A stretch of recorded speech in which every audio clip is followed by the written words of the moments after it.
Hello guys, आप लोग कैसे हैं? मुझे उम्मीद है कि आप लोग अच्छे से होंगे। तो आज हम पढ़ेंगे 5th स्टैंडर्ड की मराठी लेसन चैप्टर नंबर 17 आमची सहल। चलिए सुरू करते हैं। आमची सहल गावच्या आमराईमध्ये गेली होती। सहलीला वर्गातील सर्व मुले मुली आल्या होत्या। बाईंनी सगळ्यांना जेवणाचे डबे व पाण्याच्या बाटल्या आणायला सांगितले होते। चित्रकलेचे साहित्यही बरोबर घ्यायला सांगितले होते। आम्ही आमराईकडे निघालो। रस्त्यावर वेगवेगळ्या आकारांची वेगवेगळ्या प्रकारची झाडे होती। झाडांची दाट झावली रस्त्यावर पडली होती। आम्ही रमत गमत झाडांचे निरीक्षण करत चाललो होतो। रस्त्याने जाताना बाईंनी विविध झाडांची माहिती सांगितली। आमराईमध्ये आम्ही सकाळी 11 वाजता पोहोचलो।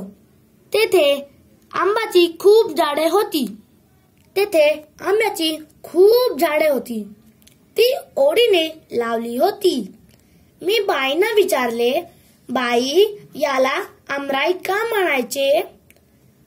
बाई म्हणाल्या, राई म्हणजे दाट झाडी जिथे आंब्याची अनेक झाडे लावून ती झोपासलेली असतात त्याला आमराई म्हणतात।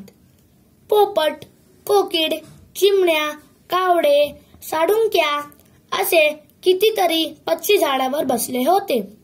त्यांचा किलबिलाट चालला होता। पक्षी आनंदाने उडत होते।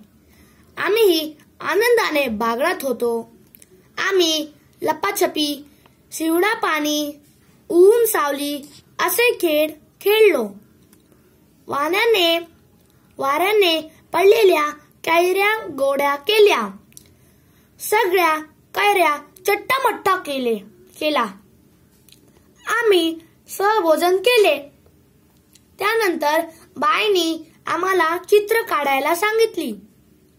आंब्याच्या झाडावर पोपट आंबा खातो आहे असे चित्र मी काढले।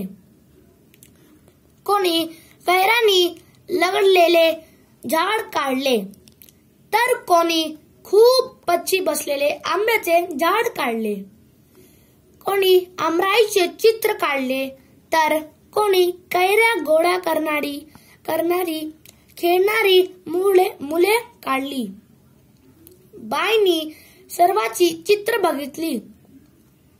त्यांनी आम्हाला कैरी व आंबा यातला फरक सांगितला।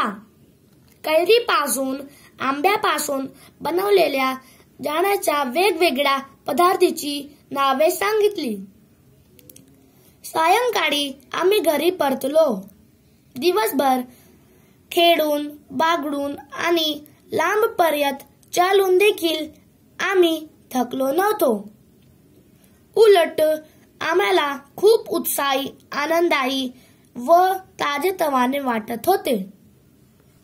आई होप ये वीडियो पसंद आई होगी तो मेरे वीडियो को लाइक और मेरे चैनल को सब्सक्राइब जरूर कीजिए और नीचे दिए गए बेल आइकन को जरूर दबाएं। Thanks for watching.